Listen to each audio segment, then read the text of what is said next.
Hi, I'm David Gibb from Potential Energy. Today I'm going to replace this old off-grid battery solar system. It's a 5 kilowatt inverter and probably about 5 kilowatt hours worth of batteries. They're a bit old second-hand batteries from a data center, the old AGM lead acid type batteries. They've lost a lot of the capacity over the years. But this system is in a shed, and it has a granny flat connected, so it runs a TV, fridge, normal devices, water pump, and the water pump actually is also an irrigation system, so it runs for about an hour every second day. It's been going for quite a few years, so it's worked well. On the roof, we've got 8 200 watt 12 volt panels in series. The new inverter can take about 6 kilowatts, so you will add to those solar panels a bit later on. But basically, I'm going to replace it with a new 10 kilowatt hour lithium battery with a BMS that talks to the inverter, and a new Growatt inverter. So what I'll do is I'll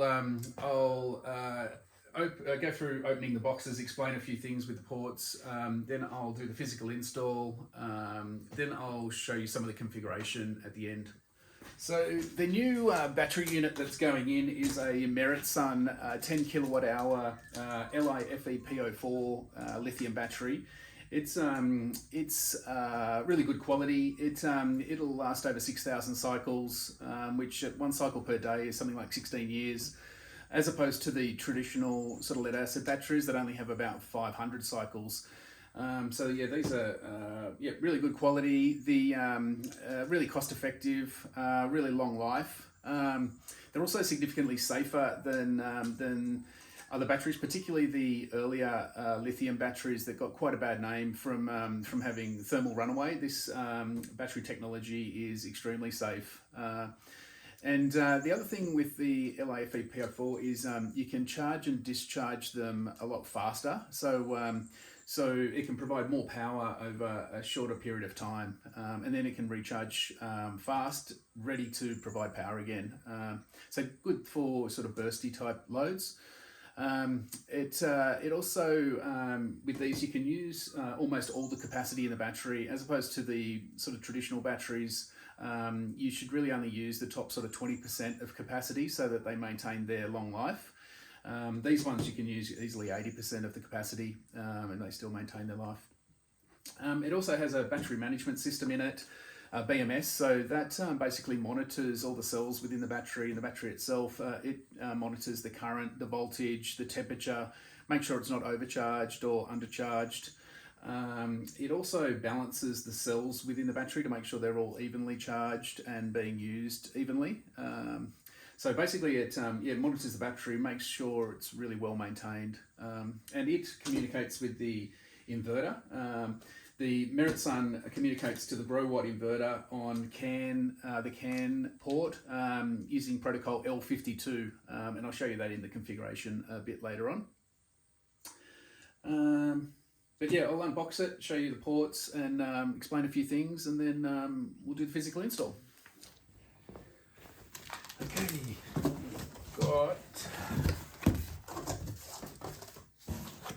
we've got a bracket. It's a wall mount battery, so a very solid bracket. These are quite heavy. They're I think 88 kilos for the 10 kilowatt hour version. We've got manual, quite a comprehensive manual, which is good. The quality checklist from the factory. The battery power cables, and they've actually, I love these connectors. They've got, I think they're called Surlock connectors. They've got a little button on the side and they click in.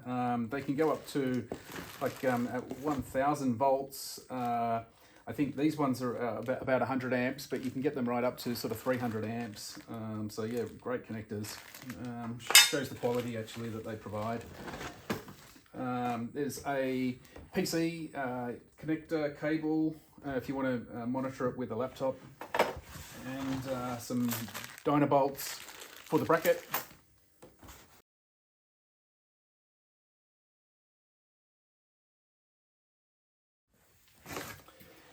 just running through some of the ports. So we've got the LCD screen and buttons to control the BMS.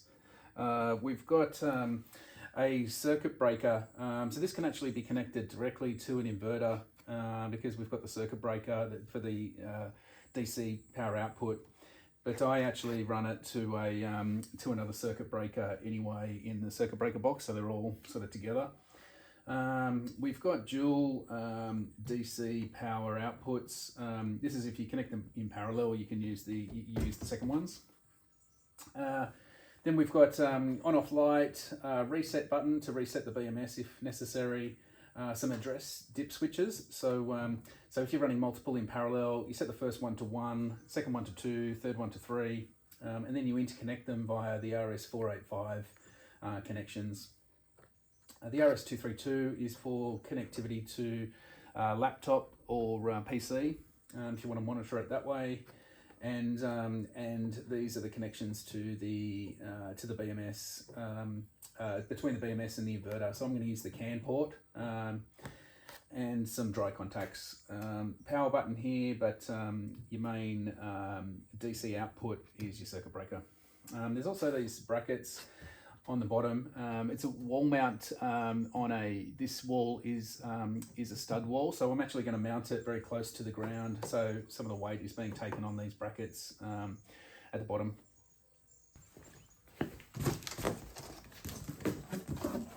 So the Growatt inverter manual, again comprehensive manual, which is good. Warranty card, great. These are actually very popular in Australia. These and MPP solar are really cost effective, good units.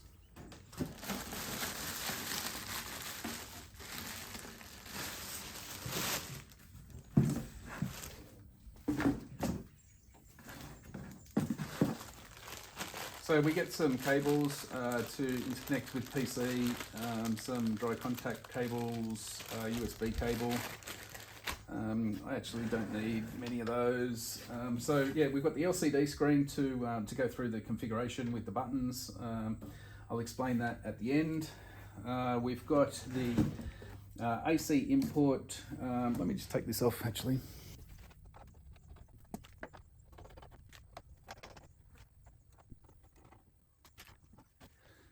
Okay, so hopefully you can see this. So yeah, basically we've got the circuit breaker push button. We've got the AC input, which goes through to the 3 connectors here. So we've got there's a little label on the side. Not sure if you can see that, but basically earth, live, neutral. Then we've got the AC input in my case, because it's totally off grid, is where I connect a generator, so I can use the generator to charge batteries and power loads. Then we've got the AC output, which is just underneath, feeds through to very similar block, earth, live, neutral, and then that goes to earth leakage and safety switches and circuit breakers. Then we've got the ability to do some parallel connection.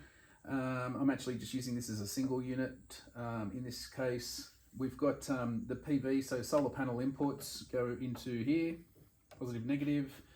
And then we've got the DC inputs where the battery is connected in through positive and negative here. Pretty straightforward. The BMS is labelled BMS, so that's going to connect to the CAN port. You can actually connect a Wi-Fi or GPRS module to monitor it remotely.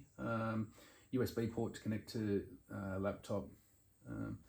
But that's pretty much it. It's going to be a fairly straightforward install.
Okay, we're back the next day.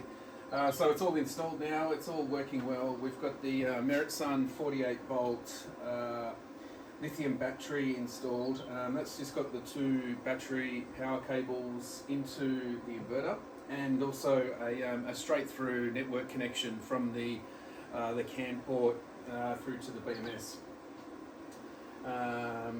The inverter's connected, everything's basically connected through the circuit breaker box. It's got an earth leakage safety switch. So basically batteries go to a safety switch, to a circuit breaker there, then into the inverter.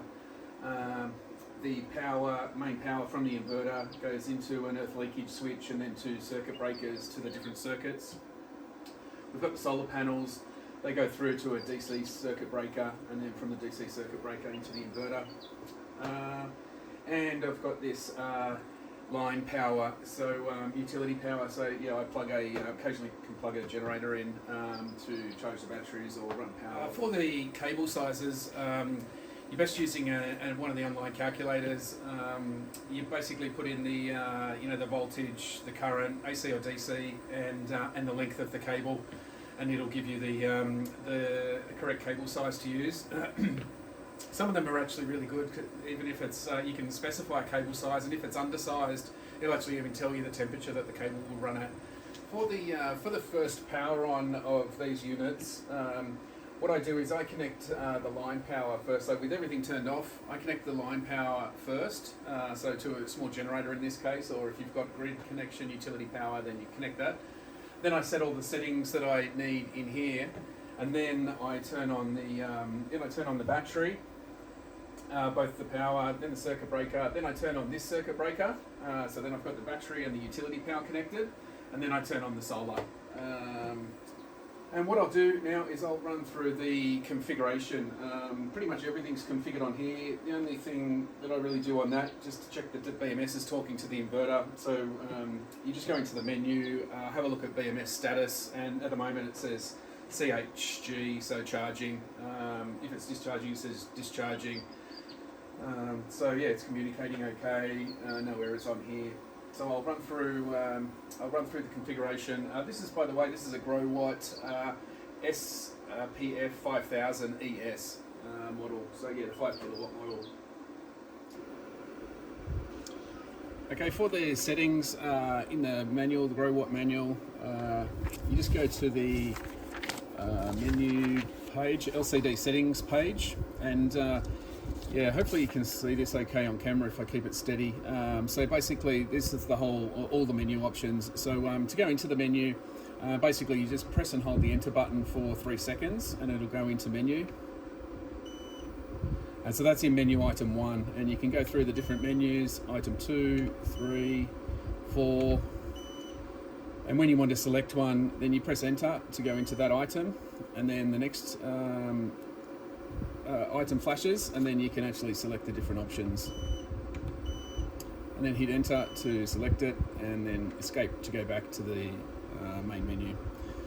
Okay, so I'll go through each of the options that I'm using. So the first menu item is the priority source for the power. So basically I use SUB in this case. So solar energy provides power to the loads as a first priority. If solar energy is not sufficient to power all connected loads, solar and utility power will power the loads at the same time.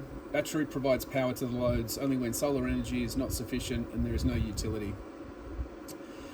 So that's item number SUB in 1. So if I hold the menu down, menu item 1, SUB, so that's right. The next one is the maximum charge current. This one's actually not available if it's in lithium mode, so I'll skip that because we're using obviously a lithium battery. The third one is the AC input voltage range.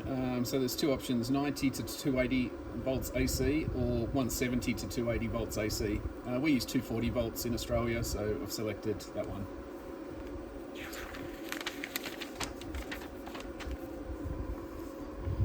The 6th one is whether it enters power saving mode. So if there's a very little load connected, then it can actually go into power saving mode, which is great But I have had situations where I've had a very low load, like only a radio running, and then it goes into power saving mode. I'm not sure how many watts it actually is running, but this radio that was doing it, not on the Growatt, by the way, it was on a different inverter, but it was, I think, like a 60 watt radio, so fairly low, and it was going into power saving mode. It took me a while to work out that's what it was, by the way. Okay, the next menu item is item 5. So this is the key one for the Meritsun battery. So in menu setting 5, you select Li for lithium, and then it'll go into the protocol that it's using. So the Meritsun uses protocol L52, which is on the CAN port. So it actually switches to that menu. So I'll show you how to do that.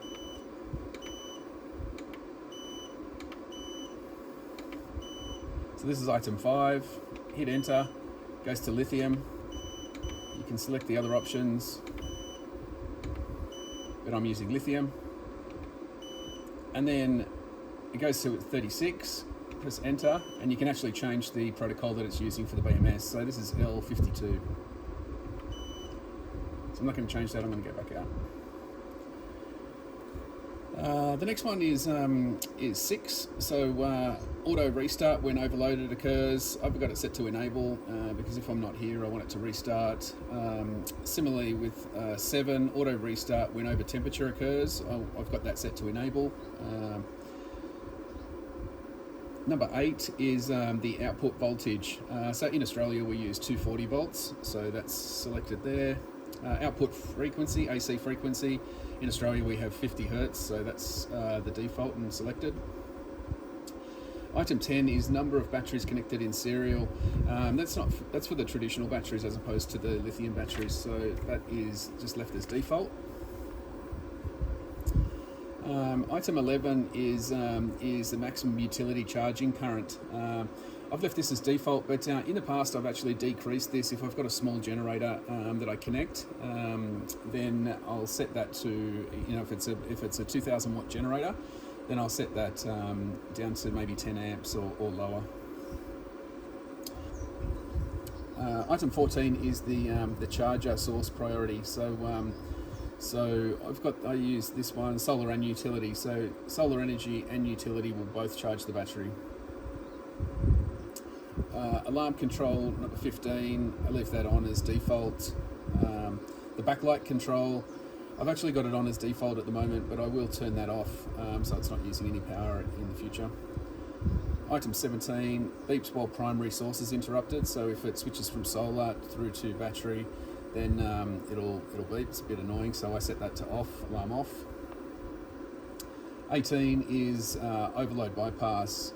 When enabled, the unit will transfer to line mode if overload occurs in battery mode. So I leave that on the default. Items 19, 20 and 21 are only used if you've got in user-defined settings in program 5 as opposed to lithium. The battery is talking through the BMS, so it's telling it all that information. But if you didn't have a BMS, then you would set those settings in user-defined mode. So I'll just quickly run through those. So if you're not using a BMS, then you've got the bulk charging voltage. So that's 56.4 volts as the default. It can be somewhere between 48 and 58.4. So that's the maximum charge voltage that your battery can take. The float charging voltage, you set that to the same as the bulk charging voltage if it's a lithium battery. So that's basically your trickle charge if it's a traditional lead acid battery. But with lithium it doesn't need trickle charging, so you set that to the same as the bulk charge voltage. And then you've got your low DC cutoff. So what's the lowest voltage where you want the battery to cut off? It'll be too low a charge. That can be somewhere between 40 volts and 48 volts. And like I said, it's not required if you select lithium mode and you have the BMS talking, telling it that information. Item 23 is only used when you're using inverters in parallel. We're just using a single inverter in this case. 28 is address setting, leave that as default for 1. The 37, 38, 39, 40 are is the day, the year, the month, the day, the hour, the minute, the seconds. So setting the real time, setting the actual time. And then 43 to 48 is battery equalization, so that's not required for the lithium batteries. This is for maintenance of lead acid batteries, so it's similar to the multi-stage charging on car batteries. 49 and 50, you can actually 49 you can have it so it just charges at night. In if you had an off-peak system and you only wanted to charge from utility at night, you can set that based on the time. Obviously don't want to do that. And item 50 is AC output time, so you can have it so the inverter just powers loads at particular times, so that could be peak time during the day when power is really expensive. And that's it. That's all the settings. So once you've got that, you should have no faults. There's no fault light. If there is a fault, then it'll show up here with a number, the fault number. You can just look up and see what the fault number is. To clear that, you may have to turn everything off and reset it. But yeah, it's all good. But yeah, thanks a lot for watching. I hope this was useful. If there's anything that I haven't covered, just put it in the comments down below. And yeah, thanks again.